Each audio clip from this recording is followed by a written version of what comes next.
For those of you that are new to my channel, I'm Jo and I'm from Greenhills Paradise.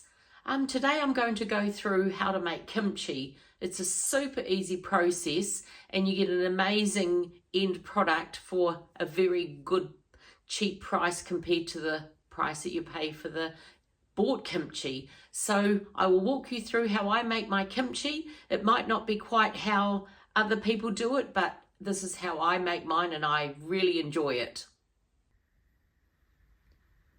Okay, so I've got a mixture of vegetables here. I've got the Chinese cabbage, I've got normal green cabbage, purple cabbage, I've got some carrot, a daikon, radish, I've got some leeks that I'm going to use instead of using onion this time, and I've got a bag of small leafed silver beet.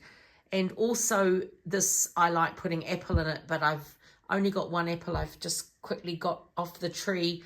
It's a nasty day outside. I think I'll just have one in it today. So that's the bulk of the vegetables. So I'm just going to cut them up and prepare them, and then I'll put them into my big bowl that I've got there, and we'll be back on shortly. Right, I've chopped up the cabbages quite roughly because I like it quite chunky, and I've added 20 grams of salt and some water just to disperse it through. So I'll give it a good mix up now, and it'll sit maybe for a couple of hours until you can definitely see the cabbage and that has sweated, and then we'll get on to adding the other ingredients.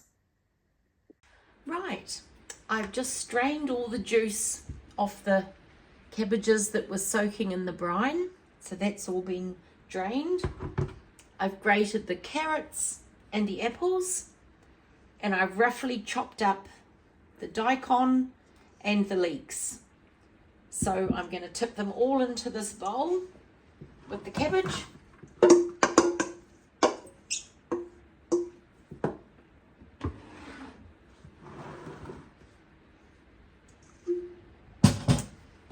the lettuce, the carrot and the apple.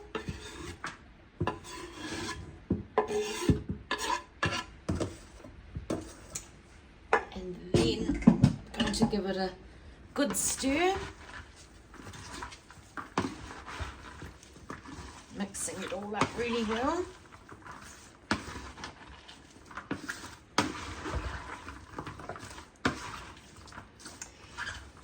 Okay, and then this is what I've been able to buy. This gochujang, I'm not sure how you pronounce it.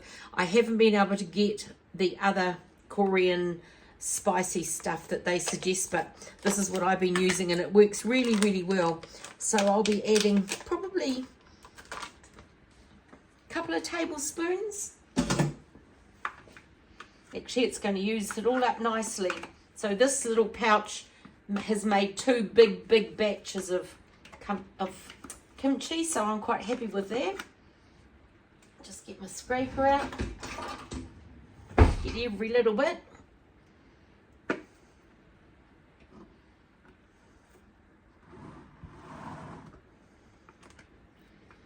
Don't like wasting. Okay, should just about do it. Just wipe the edge of the scraper. Okay, now this is where you give it a good mix.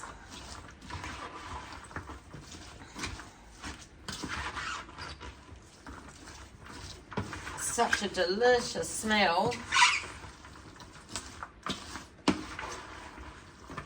Right, so when this is thoroughly mixed, I will be back and I'll show you putting it into the jar. And I nearly forgot to let you know, I put about a tablespoon of fish sauce. Then mix it again. Right, I've got my wide-necked funnel in my Fido jar, and I'm literally just going to spoon this mixture into the jar and force it down.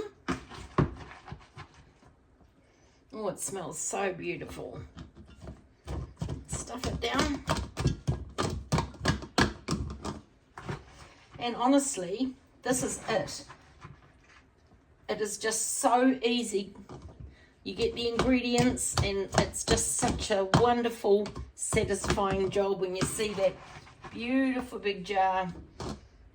And the colour will get more intense as it ferments, and you can actually eat it like after 3 days.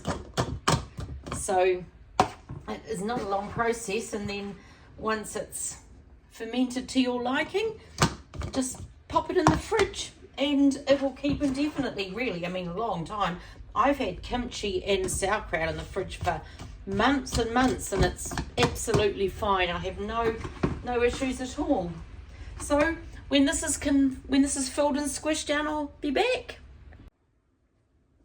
Right, it's all been put into the jar, pushed down just as hard as I could push it, not overly. If you've got a Fido jar, you don't have to do anything more, because these rubber gaskets, they let the air out, but they don't let any air in. If it's just a normal jar, you'd be needing to take the lid off every day just to let it burp and to put the lid back on. So this is literally just going to sit on my bench here for 2 or 3 days. I'll taste it. If I think it tastes okay, then I'll eat some. And then I can either leave it out on the bench for a few more days just to get a little bit more fermented, or I might decide to keep it a bit crunchy or whatever and pop it in the fridge. So that is how you make kimchi. Now, it's not hard. It's not that time consuming. So why would you pay $15 or so for a little wee 300ml jar when you can make a huge Fido jar full just like that? So give it a go and let me know what you think of it.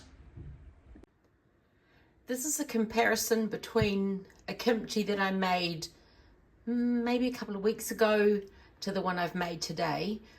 The kimchi from last time was just the Napa Chinese cabbage used, as the one today obviously is a lovely mix of lots of goodies, and it's one good way that you can really clear out things from your garden. Just pick leaves from all around your garden and put them in, and it's just so good. So if you've enjoyed this video, please like my channel and like this video, and wait till the next one comes out, which could well be dehydrating and making onion powder. So watch out for that. Thank you for watching.